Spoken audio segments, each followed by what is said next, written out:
Bhagwan Shri Sai Ram, Gita Vahini by Bhagwan Shri Satya Sai Baba, Chapter 1, The Quintessence of Gita. To realize the quintessence of the Gita, one must first cultivate Pujya Buddhi. One must first cultivate Pujya Buddhi towards it. Gita demands Bahiranga Parikshana and Bahaya Nirikshana as very essential. Once the Bhavartham or the gist of Gita is understood, its Gambhiryam or profundity and majesty is realized. The nectar of Gita itself is the milk of the cows called Upanishads, drawn or squeezed by the cowherd Krishna with the help of Arjuna the calf for all the sound-minded to drink and draw sustenance from. Ah, what a deep and unfathomable endeavor Gita is! There are some who say that Gita, as a sacred poem, was a creation later than the Mahabharata period, but that is not right. Whatever may be said of the composition of the Gita, there is no doubt that the principles and the teachings of the Gita are ancient, nay eternal. One may ask how. The answer lies in the meaning of the first 3 shlokas or verses of the 4th chapter, Jnana Yoga, where reference is made to Lord Krishna himself instructing the Gita to Surya or the sun god first and later to Manu, and to the fact that from Manu it reached Ikshvaku and hence to others in succession. So the Gita is eternal and it cannot be assigned to a particular point of time, past or present. Gita is especially intended for sadhana or spiritual discipline. The one who takes up sadhana and holds on to it will be undoubtedly accomplished. Never be displeased in sadhana, never be outraged. Perseverance is very essential in sadhana, but not stubbornness. Every chapter of Gita lays down various practices for attaining fulfillment.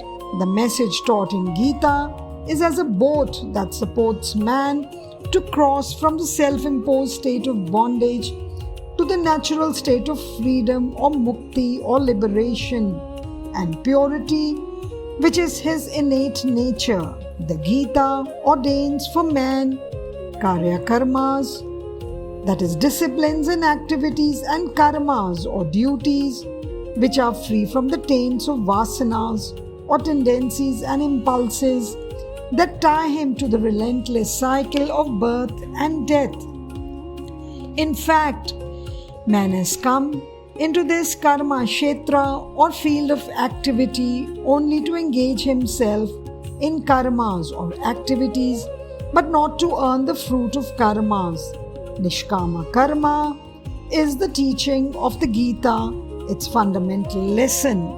Vasanas act as the driving force that prompts man towards actions and their fruits. Man must therefore first free himself from vasanas, and the teachings of the Gita provide the fundamental foundation for overcoming them.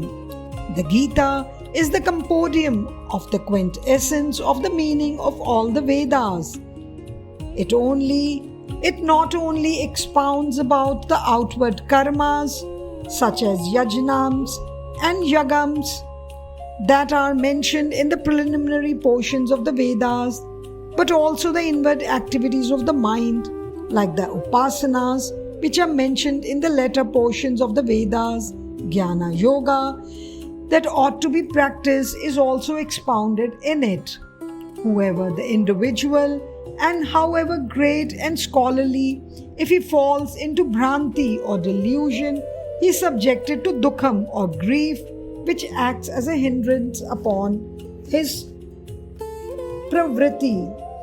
Arjuna, the great hero capable of great sacrifice and of great wisdom, is deluded by the needs of war and his grief, which resulted because of that moham or delusion, handicapped his pravritti too.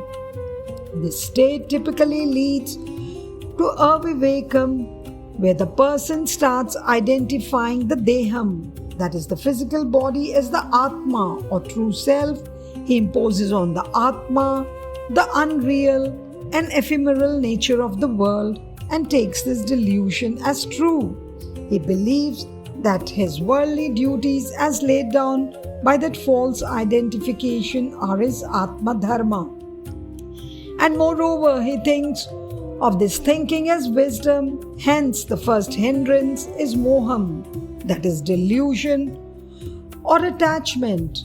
This is the tragedy not of Arjuna alone but of all humanity. This is very common to all beings. To study the Gita is to learn the art of swimming to cross the sea of samsara. Just as the art of swimming equips the physical body for traversing the rivers of this temporal world, the art of learning Gita is the fundamental basis to cross the mental barrier, the sea of samsara. Such Gita is the nectar that flowed through the Mukha Vrindam, or the beautiful lotus-like face of Lord Krishna. Otherwise, it would not have served as a consolation and liberation to millions of men in this world. The way it begins and the way it ends, that gives the clue to the subject which it expounds. The very first shloka starts with the words Dharma Kshetra, Kurukshetra, the word Dharma being the leading word of all, and in the last shloka of the final 18th chapter that speaks of Yatra Yogeshwara Krishna, the word Dharma is summarized. Thus, it is clear that the objective of the teaching in the Gita is just this: remember Dharma, practice Dharma. How profound is this word Dharma? All Shastras are mainly engaged in demarcating and defining the nature and subtle practices, subtle characteristics of Dharma. The Gita incorporates Dharma in all its aspects. It deeply discusses the aspects of the real self. Arjuna is the Jivi, the individual self. The body is represented by the chariot, and the preacher in the chariot is Krishna, the Lord. The charioteer is Lord Krishna, the awareness or the pure consciousness, the Brahman which prompts the intellect in answer to man's prayer contained in the Gayatri mantra, Dhiyo yo na prachodayat. Awaken my intellect, O Lord, and guide me. The Kauravas represent the qualities of Asura, the demonic nature. The Pandavas represent the qualities of Deva, the divine nature. They are Asat, these are Sat in their gunas. One is evil, the other is good. And there has ever been a struggle between the two, the vices and the virtues. In this conflict between opposing forces, Krishna is ever on the side of Dharma. If you seek to have Lord Krishna on your side as your guide, equip yourself therefore with the divine nature, the Devya Sampati, for the Lord is where Dharma is. Of course, this does not mean that the Lord is not omnipresent. Butter is omnipresent in the milk, though it can be made manifest in one location in the milk only by a process of curdling and churning. So too, the Lord can be made manifest in one location by the process of dharma, sadhana, yato, dharmastato jaya. Where there is dharma, their victory is achieved. Arjuna was engrossed in deha drishti, and so it was necessary to bless him with the atma drishti. All the complex of sadhana or the spiritual discipline is essentially directed to discriminate atma from the physical aspect and the fixing of attention on that. The teaching of Krishna is just this. In fact, This is the sum and substance of it all. Krishna answered many a doubt that had entangled Arjuna, but which he did not express. O Arjuna, you are grieving because these kings and princes who are related to you are about to meet death at your hands. You talk glibly of dharma, but remember the wise do not grieve either for the living or the dead. Shall I tell you why? Well, you are feeling sorry for the body which alone decays on death. Did you grieve when the body underwent many changes hitherto? The child disappeared in the boy disappeared in the youth became lost in the middle-aged man was lost in the aged old man, and the old man is lost in death. You never wept for the changes that affected the body so far. Why then weep for this one change, death? Have you today the body you had when you played with your siblings as a boy? Where is that childhood frame with which you tried up Drishtadumbu then?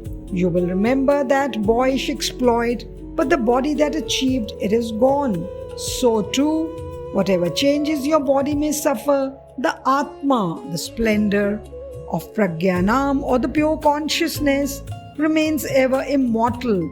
Being established unshakably in this knowledge is the sign of the wise, the Jnani. Thus said Krishna.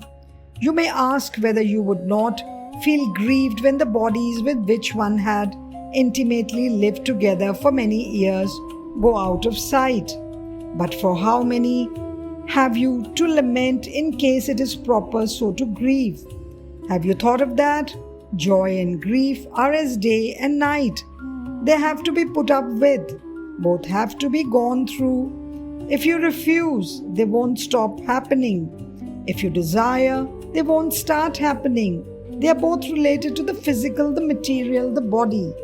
They do not affect the spirit, the soul, the Atma. Only the ones who escape from the coils of both joy and grief are entitled for moksham or liberation. The first chapter which teaches these truths is named Arjuna Vishada Yoga, the state of insensibility of Arjuna. This chapter is the very foundation of the edifice which is the Bhagavad Gita. When the foundation is strong, the edifice too is lasting. The edifice of the Gita built on that foundation 5,000 years ago is even today unshaken and unshakable. From this, you can guess how strong is the foundation on which it rests and how wise the person who laid it. That Vishadam too has very beneficial. That Vishadam or insensibility too was very beneficial, for it tested Arjuna's sincerity and steadfastness. It induced him to take unquestioning refuge in the Lord. That is why it is dignified by the name Yoga. The Gita, which begins with the Vishada Yoga, ends with the Sannyasa Yoga. Vishada is the foundation and Sannyasa the superstructure. Vishada is the seed and Sannyasa the fruit. The question may be raised, how could Arjuna be classed as Nirmala Swabhavam or pure unsullied nature, which alone is said to deserve the wisdom imparted in the Gita? The word Arjuna itself means the one with Nirmala Swabhavam. He is named very appropriately and he lived up to the name that he bore. That is how he secured the immediate presence of Lord Krishna and his grace. That is how he became the instrument for the distribution of the nectar of the Gita to the world. Krishna uses the word yoga many times in the Gita. The state of the individual or jivi during yoga or samyogam too is described, but yet a doubt may arise in the minds of those who have read the Gita attentively, that there is no agreement between the word as used by common men and as used by Krishna. Krishna has extolled Vairagyam or detachment in some places. At other places, he has declared that the highest freedom can be earned by the worship of the Lord. Various methods of attaining this Sarvotrishati Sthiti, that is the supreme state of spiritual bliss, through the path of bhakti or devotion are also elaborated to Arjuna. In the 8th chapter, there is an account of Raja Yoga, but it is not right to say that the entire Gita is a text that teaches Raja Yoga.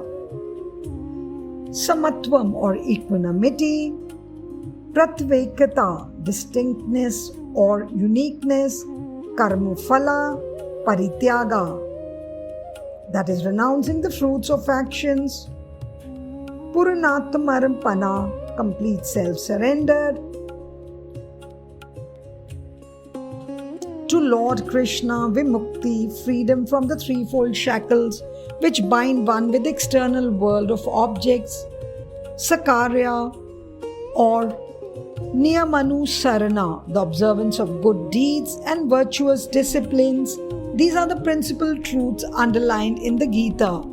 The Lord holds these forth as Atyukshatma Vidyas and as Atyantaringa Rahasyas or highly profound. People of this country of Bharat believe that the Gita is a universally acceptable Veda. But the real meaning of the Gita is not grasped by all. Reputed scholars and writers gifted with rare intelligence have failed to unravel the profound truth of its message. On one side, commentators point out Eka Stithyansam, the state of being steady amidst all the change, and the eminence of Vairagyam or detachment, which according to them is emphasized in the Gita as more important than anything else for the achievement of Swatantrayam or freedom. On the other side, scholars compare the Gita with philosophical texts of the West with which they are familiar and start teaching the young minds in that strain. Of course, undoubtedly, full renunciation of Vairagyam is the Utrakshita Dharma or the highest principle conduct, but only a very small number can practice it. If a certain spiritual path has to gain universal acceptance, it must have such ideals and disciplines that are in accordance with the Vedas and scriptures and can be practiced and experienced by everyone in their daily lives and activities. The highest dharma for each one to follow is his swadharma or the individual morality and duties boldly.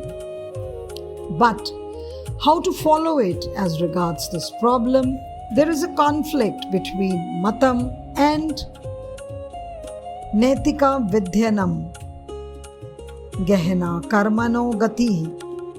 It is difficult, fraught with danger, says the Lord, so far as the moral disciplines to be followed are concerned, which act is legitimate, which not, which act is sanctioned by morals, which not. Even the highly learned persons have struggled and are struggling to decide these things. But I will teach that knowledge which enables you to be aware of the acts which are worthy and not difficult to put into practice is the promise of Lord Krishna. Following are those holiest and esoteric shlokas. Manmaya bhava madbhokta madhyaji mam namaskuru mame vyashashi satyam te parati jane priyosi me sarva dharmam paritayyajya mamekam sharanam vrajya aham tva sarva papebhyo moksha vishyami mashuchaha. Meaning, fix thy thought on me, be devoted to me, worship me, give up everything for me, do homage to me, thou shalt reach me. This is my teaching and my promise to thee, for thou art dear to me. Give up all dharmas and surrender to me. This is the path to reach me. Do not grieve. I shall liberate you from the consequences of all your acts. Note the meaning and significance of these two shlokas or verses. Is not this Atma Arpanam, becoming one with Him through the dissolution of one's ego, giving up the feeling of self or I-ness, enough to save you and to liberate you from the cycle of birth and death? Tanmana, that is seeing Him in every being aware of Him, every moment of existence, being immersed in the ananda or bliss or joy of this awareness. Tadbhakta, that is merged in the relationship caused by profound devotion and love to Him. Tadyaji, that is dedicating all acts, superior and inferior, to the Lord Krishna and deriving ananda that results from such dedication by renouncing aham and engrossing always in the performance of acts which are prescribed by Vedas. That is what the Lord seeks from you. Of course, it is hard to effect such full surrender. However, if man makes but the slightest effort towards it, the Lord Himself will confer the courage to pursue the effort to the end and confidence in final success. He will walk with him and help him as a companion.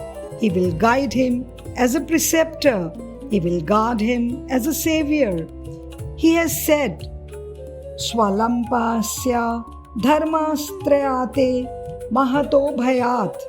This dharma or prescribed course of action, if followed by man even to a small extent, will save him from terrifying fear. To follow dharma is itself a source of joy. It is also the path least beset with difficulty. That is the teaching of Lord Krishna. Mame Vyashasi, by default you will come to me. That is to say, he will know me. He will enter into me. He will achieve my nature. In these terms, Sardrishyam, Salokyam and Sayujyam are indicated. Thus, this sacred Gita expounds the cause of becoming one with Him. When one has attained the state of realizing the divinity in every being, when every instrument of knowledge brings the experience of the divinity, when it alone is seen, heard, tasted, smelled and touched, man becomes undoubtedly a part of the body of God and lives in Him and with Him.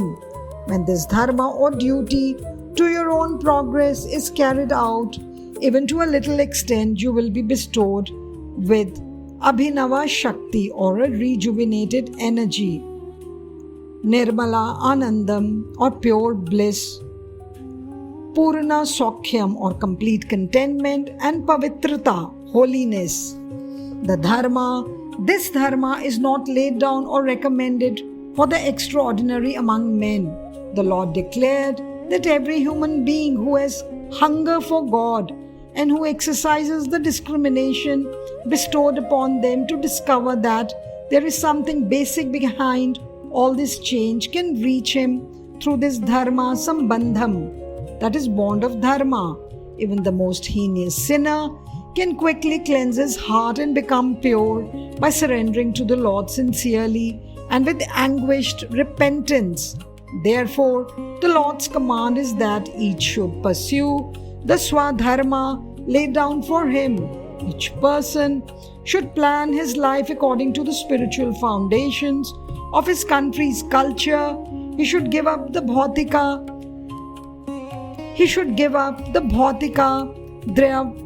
patham. He should give up the bhautika drekpatham or the objective vision or outlook and listen to the voice of God. Those born in Bharat or India should deserve the privilege by listening to the words of the leader of Bharat, Gopala or Lord Krishna, and manifest the divinity latent in them in every word they utter, every letter they write, every wish they entertain, every thought they frame in their minds, in every act they do, even for gross things like food they eat, and in the aspects of health as well, then only can this nation of Bharat demonstrate to the world the excellence of the Sanatana Dharma, which has been its special contribution to humanity, and ensure peace for all mankind.